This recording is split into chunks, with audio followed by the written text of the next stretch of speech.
What a legacy. Like a show like that does not last 23 years unless it is impactful, unless it is iconic, and unless it is a well oiled machine.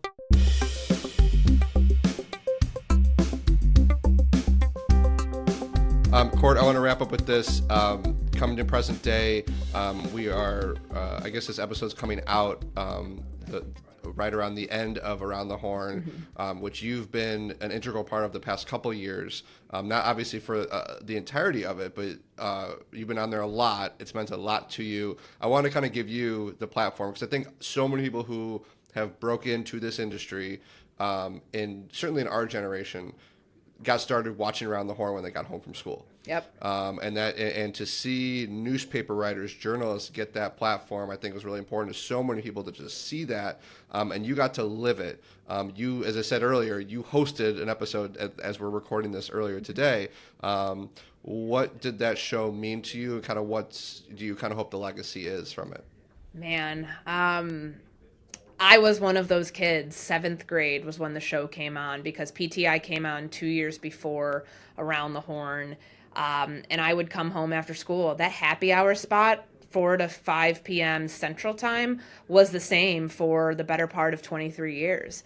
And what a legacy. Like a show like that does not last 23 years unless it is impactful, unless it is iconic, and unless it is a well-oiled machine, which I remember early on when I was asked to come on. I just moved to Chicago. I was a couple months into covering the Bears, and they reached out saying, hey, would you like to be part of our rotation here? Because they had a studio. Of course, Sarah Spain was a big part of the show at the time. Jay Adande, who I just did a show with a couple of hours ago. Like, so many people got a chance to launch their careers off of this. And I really was like, oh my God, of course, I'm all in. So to get to be a part of that and to get to have it be such a huge part of my career, because it never put me in a box.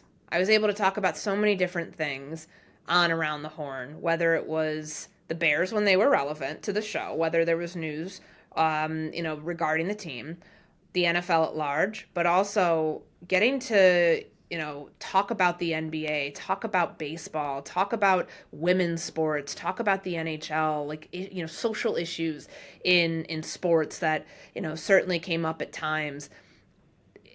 It was the show that provided nuance to the conversation when everybody just wanted to have a take on something and come across as my take is louder and better than yours. Because I think in the sports media climate, we get caught up in that because, and I don't even want to give into the notion of people say things and do things for clicks. They do things for engagement.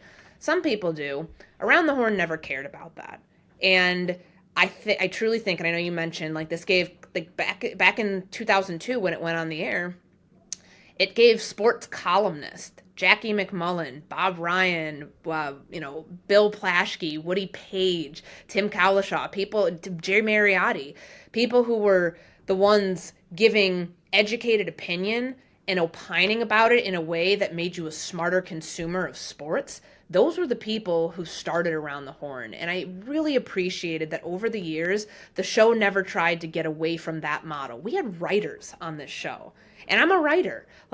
So much of my career, even getting into it, I was a broadcast person. Even now I do a lot of stuff, in the broadcast realm. At the core of it, you're a writer. And if you can write and turn a phrase and explain to somebody why something matters and provide the nuance behind it, where it's not a black and white issue or it doesn't, it becomes an issue that has so many more layers after you dive into it, then I think you've done your job. And I will never, ever forget the opportunity and the platform that show gave me to bring that part of my career to light and to get to share that with people. Obviously the opportunity as a panelist, but also the opportunity to hone my hosting chops and fill in for Tony, who is an absolute icon in his own right. I'll miss it. I'll miss it greatly because it feels like a death that I've been grieving in real time, watching the show come to its final days. We've got about 2 months.